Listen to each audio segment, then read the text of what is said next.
Not all doctors accept Medicare or Medicaid. Now, there's certain levers the government can push to put pressure on them to accept certain things, so we're going to talk about that because a lot of people who are on Medicare are really frustrated because typically they can't find a mental health professional, psychiatrist. A lot of them will not take Medicare.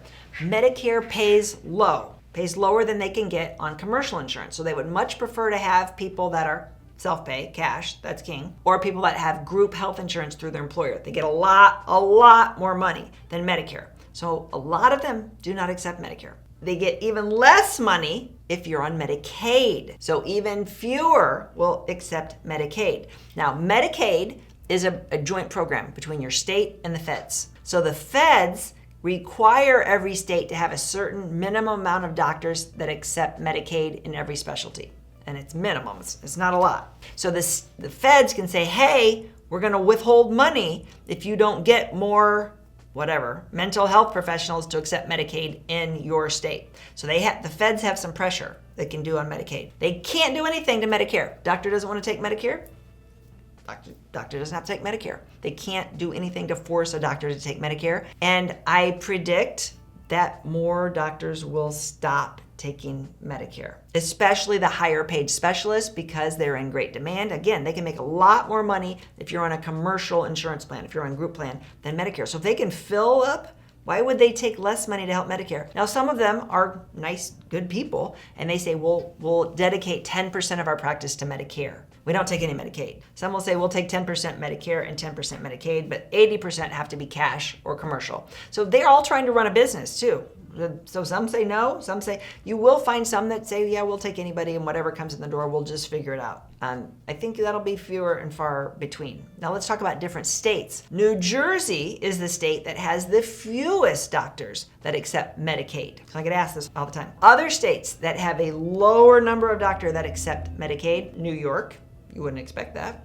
New York and Nevada. So when you're trying to find a doctor and nobody's accepting your insurance, and you're thinking, is this just bad luck? Am I doing it wrong? No, it is a challenge, especially for mental health, but it could be for any procedure. So that's why when people are retired and they're getting ready to relocate to another state, they always say, I'll deal with when I get there. I gotta move, I gotta get settled, I gotta figure out, and get your doctor set up.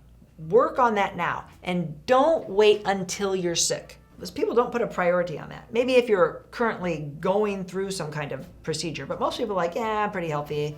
I'll deal with that later when things settle down for moving in. No, your health is more important than your house. Your health is more important than getting all the chaos straightened out with the move. Do your health first. Get a doctor. Start the process a month before you move. I know a lot of people like to procrastinate, but I'm telling you, you're taking the time to watch this video, you're trying to take the bull by the horns and learn about Medicare and how to manage this. So do it a month before you move, start searching for a doctor. It is not easy. If you look through a provider directory with any of the insurance companies, you'll list all these doctors, thousands of doctors. That just means they're in the network, they accept this insurance. It doesn't mean they're accepting new patients.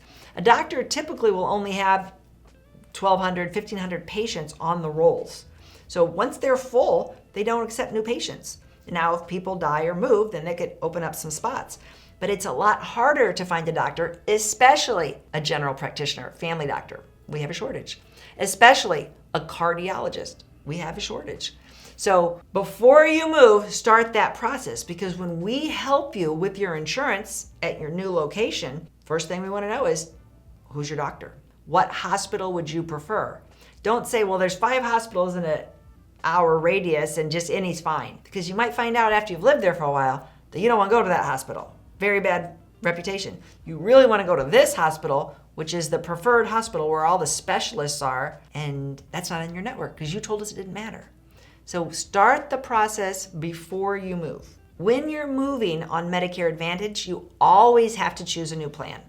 So you're always going to have to go through this hassle. If you have, let's say you have a Humana plan in Ohio and you're moving to Florida and you're like, I love Humana, I want Humana again. Okay, but you can't get the plan that you had in Ohio. That plan is specific to Darke County, Ohio, where you lived. You can buy another Humana plan in Florida, assuming they have a plan in your county, which they will in Florida, but it will be very different. It could be completely different.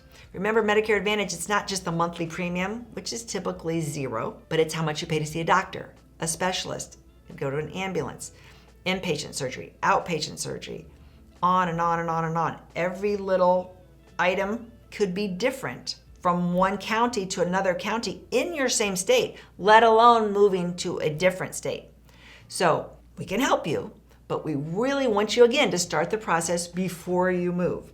Now, if I move on Medicare Advantage, or I'm just traveling on Medicare Advantage, I'm just going to Yellowstone, with any plan from any company, whether it's a PPO or an HMO, if I have an emergency, I'm always in network. I will be accepted. They will take my insurance. They will not charge me more because I'm out at Yellowstone and I had a heart attack at Yellowstone. Now, the bad part is if they stabilize me in the ER and then admit me, and then tomorrow they're going to put stents in or do bypass. That's expensive. That is not an emergency. That is a scheduled procedure. So now if you find yourself out in Wyoming for a scheduled inpatient surgery and you are out of network on any Medicare Advantage plan, you're going to be paying more than if you were in network. Now, you might have a plan that doesn't allow out-of-network benefits, and many HMO plans, they're more restrictive. They don't. So you might be in the position where you're going to pay 100% for your procedure, and it's going to be a lot of money. So this is where you really need to understand your insurance before you travel and before you move, because I have people in my scenario, they're moving from Darke County, Ohio to Florida. And they're going to take care of it when they get down there, because they know when they first get down there, they can stay on their plan.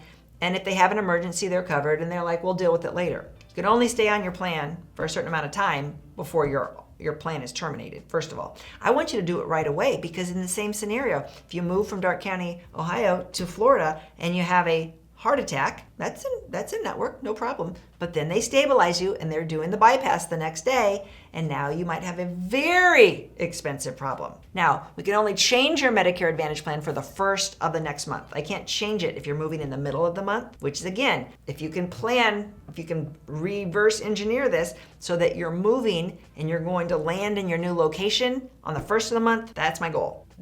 It doesn't always work out that way. It's not when the house is done. It's not when the lease is ready. It's not possible. But at least I gave you a target. I want you to try to retire on the first of the year. I'd like for you to try to move on the first of the year. Or if you're going to change your insurance plans during the year, I'd like for you to do it on the first of a month, not mid-month. It just makes it simpler when we're trying to protect your health, your most important asset. If you do need help because you're going to move and you need help getting a new plan in your new state, book a free appointment on our website. Go to themedicarefamily.com. Little yellow button at the top of the page. It's automated.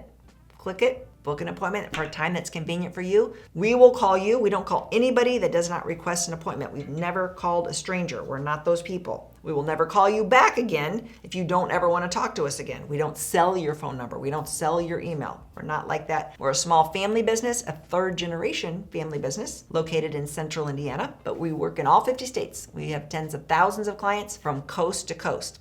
Our help is free. We're paid as independent contractors by dozens and dozens of insurance companies. So if you need help, keep a note. You want to call us before you move. If you've recently moved and you're like, I didn't even think about that, call us today. Thanks for watching. If you learned something, please follow my channel. I'll keep you up to date on this changing world of Medicare insurance. If you like this video, you might really like this video. Check it out. And we'd appreciate if you subscribe to our channel so you never miss a great video. We put out one every week. Check in the description below this video for a link to our cheat sheet on Social Security and Medicare. And you can also give us a comment. If you have a specific question, always feel free to call us or email us at the Medicare Family.